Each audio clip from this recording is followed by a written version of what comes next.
GeM டிவியின் ஆன்மீக அன்பர்களுக்கு வணக்கம். மாரியம்மா எங்கள் மாரியம்மா, மாரியம்மா எங்கள் மாரியம்மா, உன்னை வணங்குகின்றோம் கருமாரியம்மா, உன்னை வணங்குகின்றோம் கருமாரியம்மா, மாரியம்மா எங்கள் மாரியம்மா. ஆன்மீக வழிபாட்டிற்கு சிறந்த மாதமாக ஆடி மாதம் திகழ்கிறது. ஆடி வெள்ளி தொடங்கி ஆடி அமாவாசை, ஆடி பூரம், ஆடி 18 என்று பல சிறப்பு வழிபாடு தினங்களை கொண்டுள்ளது இந்த ஆடி மாதம். அம்மன், ஐயனாரப்பன், மதுரை வீரன், மாடசாமி, கருப்பண்ணசாமி போன்ற பல கிராமத்து தேவதைகளுக்கு சிறப்பு பூஜைகள் நடைபெறும் மாதம் இந்த மாதம். ஆடி மாதத்தை அடிப்படையாக வைத்துதான் பல சுப நிகழ்ச்சிகளை நம் முன்னோர்கள் நடத்தினர். ஆடியை கர்க்கடக மாதம் என்றும் ஆடி மாதத்தை சக்தி மாதம் என்றும் அழைக்கிறார்கள். இந்த மாதத்தில்தான் விதை விதைப்பதை முன்னோர்கள் மேற்கொண்டனர். பொதுவாக ஆடி மாதத்தில் காற்று பலமாக வீசும். அந்த காலத்தில் எளிதில் ஜீர்ணிக்கக்கூடிய உணவுகளை, அதாவது கூழ் போன்ற உணவுகளை சாப்பிடுவது நல்லது. இது நம் ஆரோக்கியத்தை மேம்படுத்தும். மேலும் பெண் தெய்வமான அம்மன், துர்கை போன்ற தெய்வங்களை வணங்குவதற்கான மாதமாக ஆடி மாதம் திகழ்கிறது. இந்த ஆடி மாதத்தை வணங்கி வரவேற்போம். வாருங்கள், நிகழ்ச்சிக்குள் செல்லலாம். ஜெம் பக்தி டிவி நேயர்களே, உங்கள் அனைவருக்கும் நமஸ்காரம். எல்லாரும் எல்லா வளமும் எல்லா நலனும் பெற பிரார்த்திக்கின்றேன். ஜெம் பக்தி டிவியின் ஆடி திருவிழா நிகழ்வில் தினம் ஒரு திருத்தலம், சக்தி பீட திருத்தலமாக தினம்தோறும் உலா வந்து கொண்டிருக்கின்றன. இன்றைய தினம் பிரசித்தி பெற்ற புராதனமான புண்ணிய கஷேத்திரமான பல கோடி மக்களின் குல தெய்வமான நேர்த்திக்கடன் செலுத்தக்கூடிய தேவியமான, ஏன் மாரியம்மன் தாலாட்டு என்ற ஆதி நூலிலே இடம்பெற்ற பெரியபாளையத்தம்மன் பவானி அம்மன், பவானி என்று சொல்லுவார்கள். பவானி அம்மன் திருக்கோயில் பெரிய பாளையம், ஆலயத்தாலே பெரிய பாளையத்தாலே என்று சொல்லுவார்கள். அந்த பெரியபாளையத்தம்மனை பற்றி இப்போ பேச போகிறோம். இந்த பெரியபாளையம் என்பது தர்மமிகும் சென்னைக்கு மிக அருகாமையிலே அமைந்துள்ள பவானி அம்மன் என்று அழைக்கப்படும் இந்த திருக்கோயில் அம்மன் பக்தர்களை பெருமளவில் வெகுவாக ஈர்க்கிறது. ஏன்னா பொதுவாக பக்தர்களை ஈர்த்து ஒரு கோவிலில் நிறைய நிரம்பி கூட்டங்கள் வழிகின்றது என்றால் அதை ஈர்ப்பு சக்தி அதிகமாக இருக்கும். மிக சக்தி அதிகமாக இருந்தால் தான் அந்த ஈர்ப்பு சக்தி இருக்கும். பல பக்தர்களை வாவென்று அழைக்கும் ஒரு திருவிடமாக விளங்குவதுதான் பவானி திருத்தலம். வெகுவாக ஈர்த்து பக்தர்களை வாவென்று அழைக்கும் இடம் பெரியபாளையம்.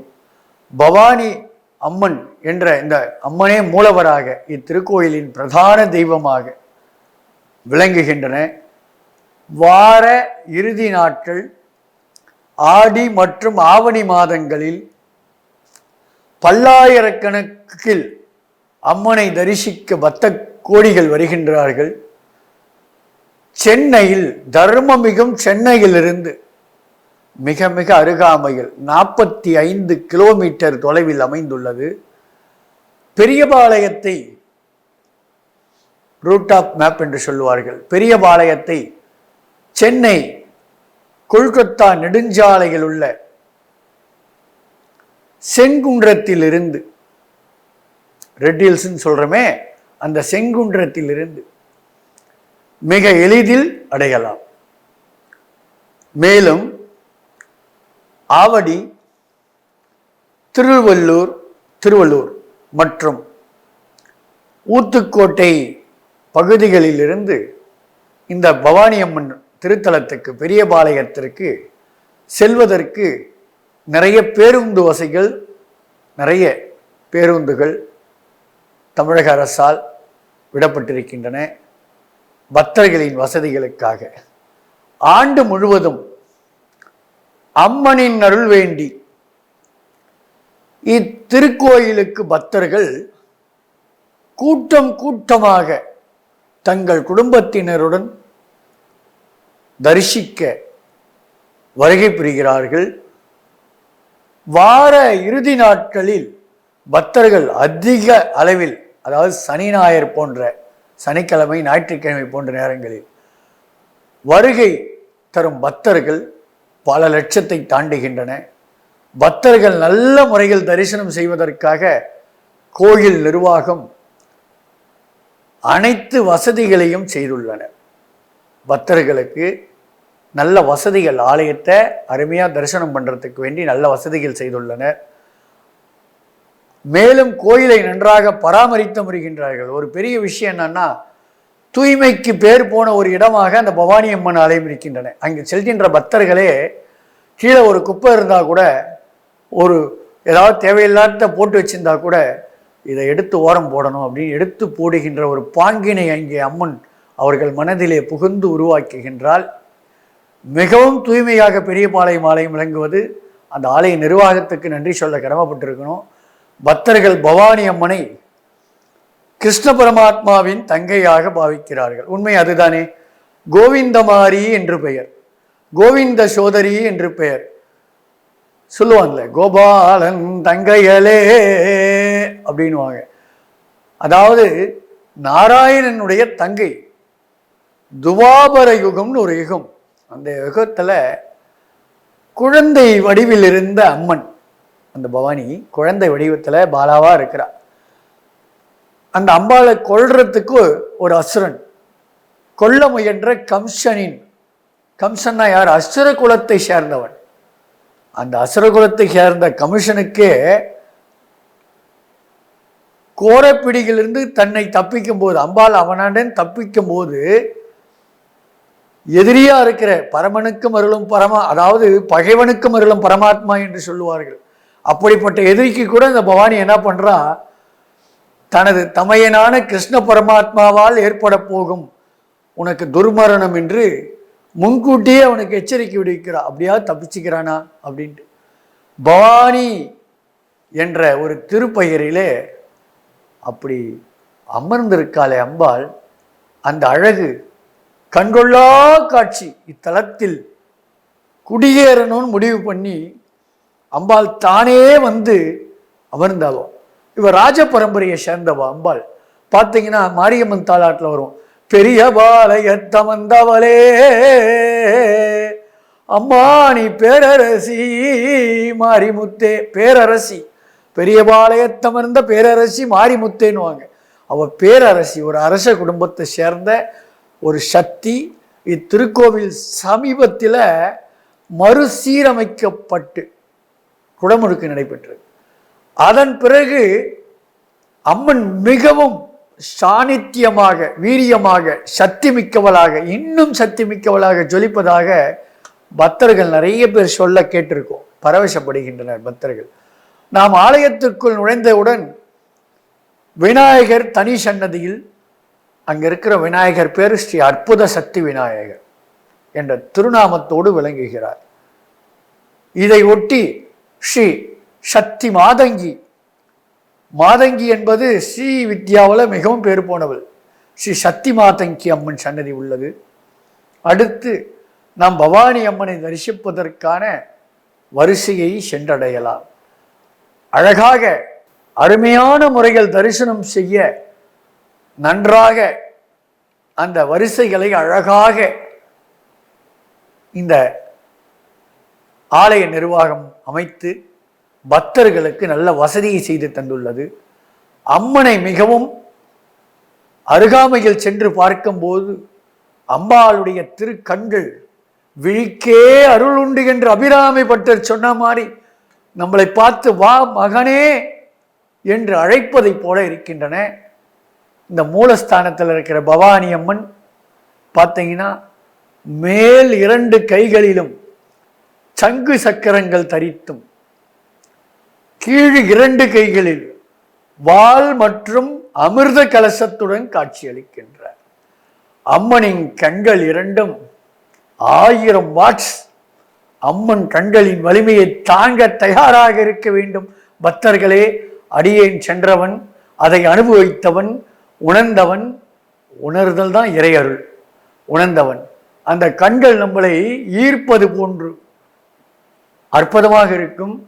வெளியில் வந்தாலும் 10 நாட்கள் ஆனாலும் அம்பாள் முகம் நினைவிலே இருக்கும். வெளிச்சத்துடன் ஜொலிக்கிறது, கண்களிலே ஒளி வீசுகின்றது, ஜோதி சுரூபம் தெரிகின்றது. அப்படிப்பட்ட அழகிய திருவுருவம் தான் அந்த ராஜ பரம்பரையை சேர்ந்த அந்த பேரரசியான பெரியபாளையத்தம்மன். ஆதிசங்கரர் கூட பார்த்தீங்கன்னா அம்மா பவானி அழகா சொல்றார். அம்மா பவானி, நேக்கோ அழ தெரியாது, உன்னை நம்பினால் கைவிடப்பட மாட்டோம் என்பது மட்டும் உந்தன் மேல் சத்தியமாக தெரியும் தாயே அம்மா பவானி அப்படின்ற. அப்படிப்பட்ட பவானி அம்மன் மூலஸ்தானத்தை விட்டு அந்த கருவறை ஆலயத்தை விட்டு வெளியிலே வந்தால் நன்கு அலங்கரிக்கப்பட்ட ராஜ ஆசனத்தில் அமர்ந்து அருள் புரியும் உற்சவர். மூலவர் அதே இடத்துல தான் இருப்பாங்க. பக்தர்கள் இதயமெல்லாம் நிறைந்திருப்பார்கள். ஆனால் உற்சவர் உலகமெல்லாம் சுற்றி வருவார்கள். அந்த உற்சவ மூர்த்தி, அதாவது அம்பாளுடைய திருமேனியை ஒரு உருவமாக சேர்ந்து உற்சவ நாட்களில் அபிஷேகம் செய்வதற்காகவும் வீதி உலா வருவதற்காகவும் செய்யப்படும் அந்த உற்சவர் அம்மன் பார்க்கும்போது அந்த அலங்காரம் எப்படி இருக்கின்றது தெரியுமா? வாவென்று அழைப்பதை போல, வரவேற்பதை போல காணலாம். குங்குமம் மற்றும் தீர்த்தம் பிரசாதமாக வழங்கப்படுகிறது. பொதுவாக பெரியபாளையம் பொண்ணு இந்த மாதிரி அம்மனுடைய ஆலயத்தில் தீர்த்தத்தை வாங்கி சாப்பிட்டோம்னா பல நோய்கள் தீரும். இது மனித உடலில் பல நோய்களை குணப்படுத்த மூலிகை தீர்த்தமாக அமைகின்றது. அதனால தான் அம்மா போட்டால் கூட அபிஷேக தீர்த்தத்தை போய் கேட்பாங்க. அம்மன் தரிசனத்தை சிறப்பான முறையில் முடித்துவிட்டு வரும் வழியில் வெளி பிரகாரத்தில் விட்டிருக்கும் ஸ்ரீ சுப்பிரமணியர் அருமையா இருப்பார். ஓம் ஷௌம் சரவணபவாய ஷண்முகேஸ்வராய மயூர வாகனாய அஸ்வரகுலமர்த்தனாய யோகாய யோகாதிபதயே அஷ்டமூர்த்தயே சிவ சிவ சுப்பிரமணியாய நமாக. சுப்பிரமணியர் சுக்கில் சிறந்ததோர் மருந்தமில்லை, சுப்பிரமணியனுக்கு நிகரான தெய்வமும் இல்லை. அழகாக காட்சி அளிக்கின்றார் எம்பெருமான் முருகப்பெருமான். அடுத்தது பார்த்தீங்கன்னா ஸ்ரீ ஸ்ரீனிவாச பெருமாள், அதாவது மகாலட்சுமி தாயாருடன் அற்புதமாக வருகின்றவர்களுக்கெல்லாம் பொன் பொருள் வளங்களை தந்து ஆட்சி செய்கின்றார். ஆஞ்சநேயர், நமக்கெல்லாம் பல இடங்கள் சுத்துறோம், உடம்புல என்ன தேவைன்னா பலம் தேவை, அங்கு ஆஞ்சநேயரும் இருக்கிறார். பரசுராமர், அதாவது சொல்லுவாங்க பரசுராமனை பெற்றவளே அம்மானி பேரரசி மாரிமுத்தே படவேடு அமர்ந்தவளே பரசுராமனை பெற்றவளேன்னுவாங்க. பரசுராமன் அம்பாளுடைய சிரத்தை கொய்து ரேணுகா பரமேஸ்வரியாக மாற்றி அந்த பரசுராமர் ராமனுடைய 10 அவதாரத்திலே பரசுராம அவதாரம், வீரமே கோபமே உருவாக கொண்ட அவதாரம் பரசுராம அவதாரம். விஷ்ணுவின் 10 அவதாரங்களில் ஒன்று அந்த பரசுராம அவதாரம். எந்த மாரியம்மன் கோயிலிலும் பரசுராமர் சிலை உண்டு, பெரியபாளையத்திலும் உண்டு. மற்றும் நாகர் இல்லாத கோவில் எது? இந்த ஆடி மாசத்துல பார்த்தீங்கன்னா நாக பஞ்சமி வருது. இப்போ நாக பஞ்சமி கருட பஞ்சமின்னு வரும். அன்னைக்கு தினம் நாகர்களை வழிபடணும். நாகர் ஆதிசேஷ நமஸ்துபியம் நாகராஜ நமோஸ்துதே அனந்தமாசகம் சேஷம் பத்மநாபம் சகம்பாலம் திருதஸ்தரம் தட்சகாம் காலியாம் தாதா ஏதானி நபநாமானாம் நாகானான் வரும். அதாவது 8 பாம்புகளுடைய மந்திரங்கள், அஷ்டநாக தோஷத்தை நீக்கிற மந்திரங்கள் அது வரும். இந்த திருத்தலத்தில் அந்த நாகங்களை எல்லாம் தரிசனம் செய்து, நாக கன்னியை தரிசனம் செய்து சர்வ தோஷ நாகதோஷ நிவர்த்தி ஸ்தலமாகவும் அந்த பவானி அம்மனுடைய திருத்தலம் விளங்குகின்றது. பக்தர்கள் இந்த திருத்தலத்தில் நேர்த்தி கடனை பார்த்தீங்கன்னா பல லட்சக்கணக்கான மக்களுக்கு குலதெய்வமாக இருக்கக்கூடிய தாய் அவள். அங்கே பார்த்தீங்கன்னா மொட்டை அடிப்பார்கள். அந்த பக்கம் பார்த்தீங்கன்னா ஒரு 200 பேர் மொட்டை அடிச்சுட்டு இருப்பாங்க. இந்த பக்கம் பார்த்தீங்கன்னா ஒரு 100 பேர் அங்க பிரதர்சனம் பண்ணிட்டு இருப்பாங்க. அந்த பக்கம் பார்த்தீங்கன்னா வேப்பிலை ஆடை கட்டி ஆலயத்தை வலம் வருவார்கள். உனக்கு கட்ட துணி இல்லாமலே அம்மா நீ கட்டினாயா வேப்பிலைய, உனக்கு உடுத்த துணி இல்லாமலே, அம்மா நீ உடுத்தினாயா வேப்பிலைய. இந்த வேப்பிலை ஆடை கட்டுதல் என்பது ஏன் தெரியுமா வந்தது?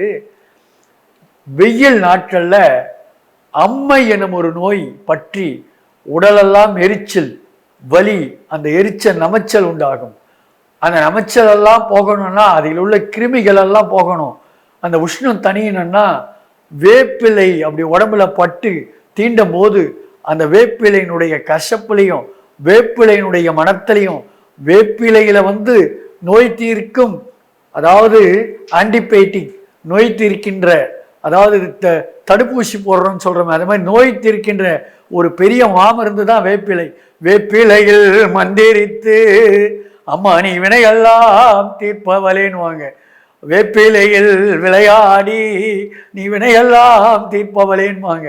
அந்த வேப்பிலையால ஆடை கட்டி பெரியபாளையத்தில் வேப்பிலை ஆடை பார்த்தீங்கன்னா கோவிலை சுற்றி சிறு குழந்தை முதல் பெரியவர்கள் வரை, திருமணமாகாதவர்கள் திருமணமாகறதுக்கு வேப்பிலை ஆடை, திருமணம் ஆயிடுச்சுன்னா இந்த திருமணம் ஃபிக்ஸ் பண்ண உடனே வேப்பிலை ஆடை, திருமணம் ஆகி வேப்பிலை ஆடை, இப்படியெல்லாம் வேப்பிலை ஆடை அணிந்து பொங்கல் படைத்து ஆங்காங்கே கோவிலை சுற்றி வெண்பொங்கல் அம்பாளுக்காக பொங்கலை படைத்து நெய்வேத்தியமாக்கி பக்தர்கள் எல்லாம் மூரணி பொங்கல் வைத்து அம்பாளை கரகம் எடுத்தும் பூங்கரகம் என்று சொல்லுவார்கள். கரகத்தழகியரே எம்பவானி தாயாரே, உனக்கு 3 கரகம் அம்மா, அம்மா முத்தான நற்கரகம் அப்படின்னு அந்த கரகத்தழகியரேன்னுவாங்க.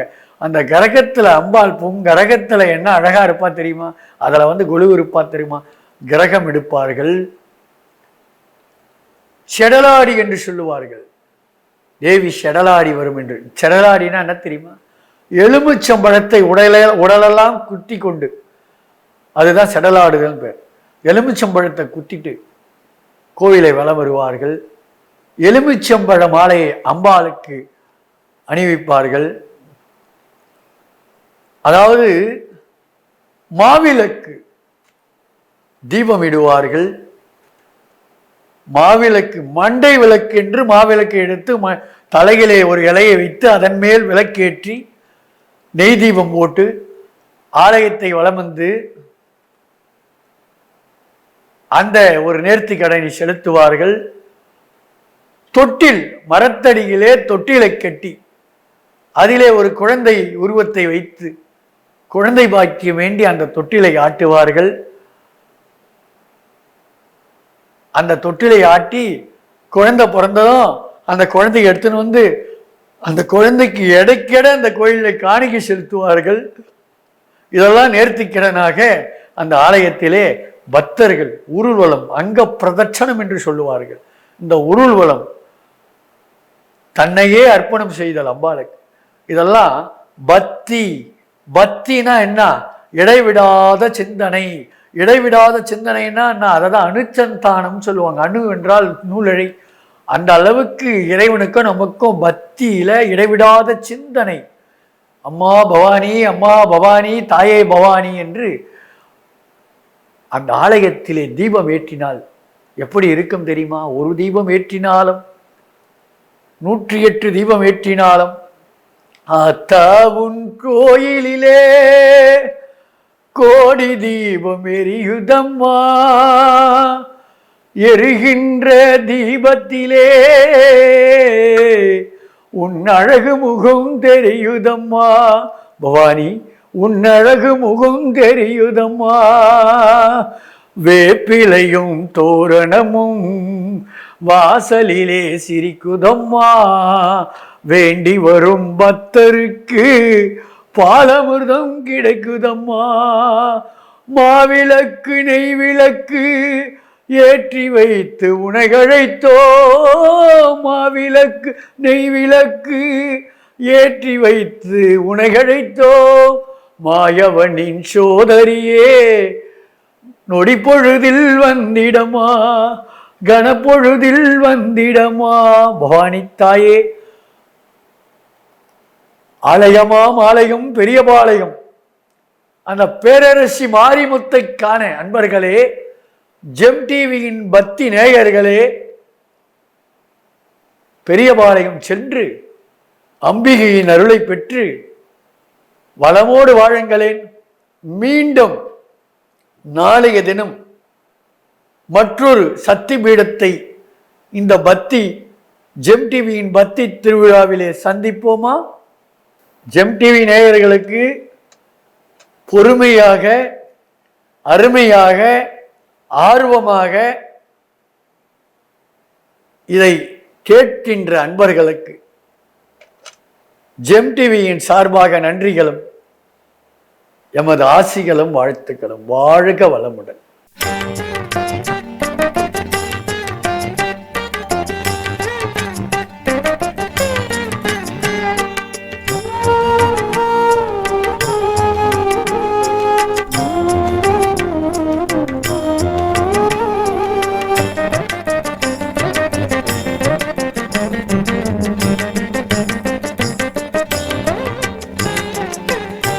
சின்னஞ்சிறு பெண் போலே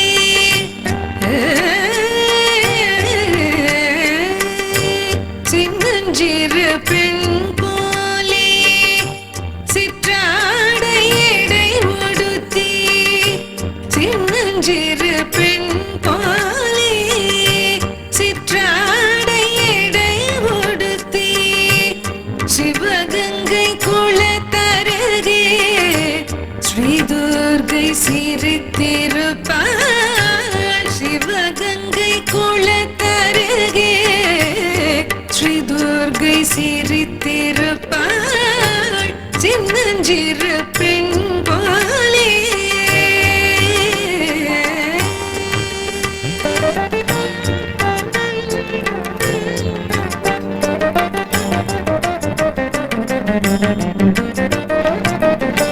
பின்னவளின் கண்ணழகை பேசி முடியாது. பெண்ணவளின் கண்ணழகை பேசி முடியாது. பேரழகு கீழாக வேறொன்றும் கிடையாது. பேரழகு கீழாக வேறொன்றும் கிடையாது. சின்னஞ்சிறு பெண் போலே சிற்றாடை எடை உடுத்தி சிவகங்கை குளத்தருகே ஸ்ரீ துர்க்கை சிரித்திருப்பாள். சின்னஞ்சிறு பெண் போலே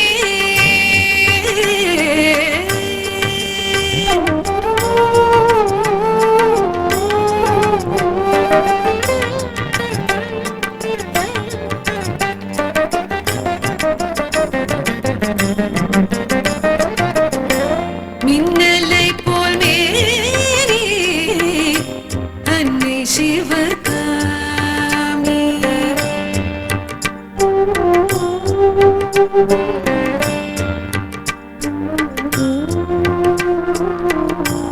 மின்னலை போல் மேரி அன்னை சிவகாமி இன்பம் எல்லாம் தருவாள். எண்ணம் எல்லாம் நிறைவாள். இன்பம் எல்லாம் தருவாள். எண்ணம் எல்லாம் நிறைவாள். பின்னல் ஜடை போட்டு அவள் பிச்சிப்பூ சூடிடுவாள். பின்னல் ஜடை போட்டு அவள் பிச்சிப்பூ சூடிடுவாள். பித்தனுக்கு இணையாக நர்த்தனம் ஆடிடுவாள். பின்னல் ஜடை போட்டு அவள் பிச்சிப்பூ சூடிடுவாள்.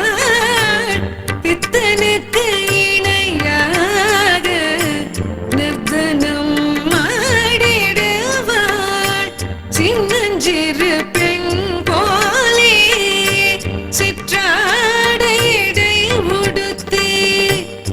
சிவகங்கை குளத்தருகே ஸ்ரீ துர்கை சிரித்திருப்பாள் துர்கையம்மா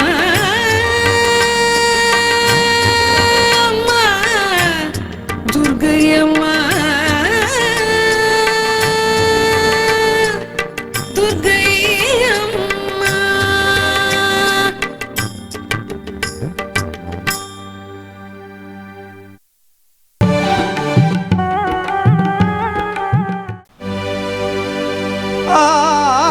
ஆடி மாதத்திலே ஆடிப்பூரத்திலே ஆதி பராசக்தி அம்மனுக்கு அலங்கார திருவிழா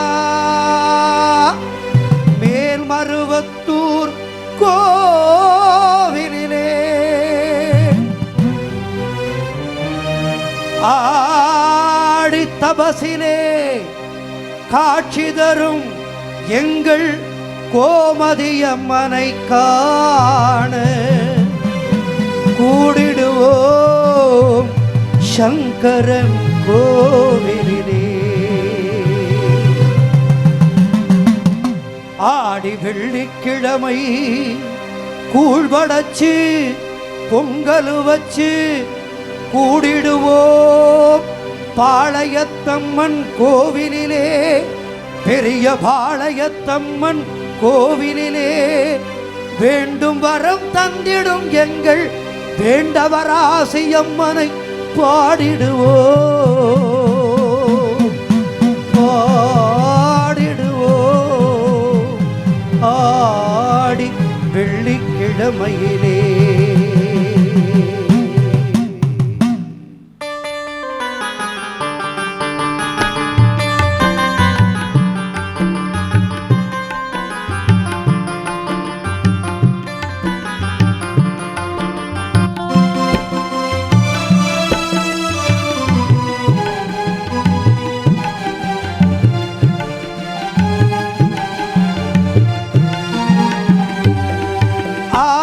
வெள்ளிக்கிழமை அருள் கோடி அம்மன் மகிமை.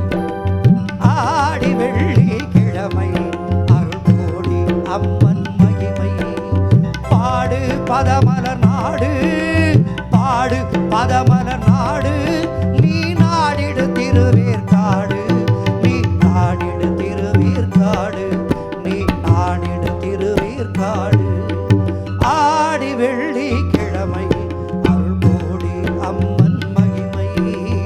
ஆடி வெள்ளிக்கிழமை அருள் கோடி அம்மன் மகிமை.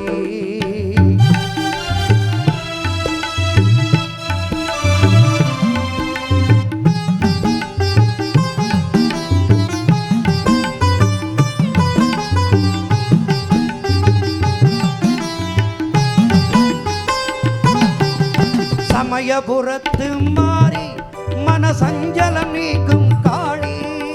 சமயபுரத்து மாறி மனசஞ்சலம் நீக்கும் காளி. அபயகரத்துடன் வந்தாள் அருள் கோடி வருவாள் அங்கே. அபயகரத்துடன் நின்றாள் அருள் கோடி தருவாள் அங்கே. ஆடி வெள்ளிக்கிழமை அருள் கோடி அம்மன் மகிமை. ஆடி வெள்ளிக்கிழமை அருள் கோடி அம்மன் மகிமை.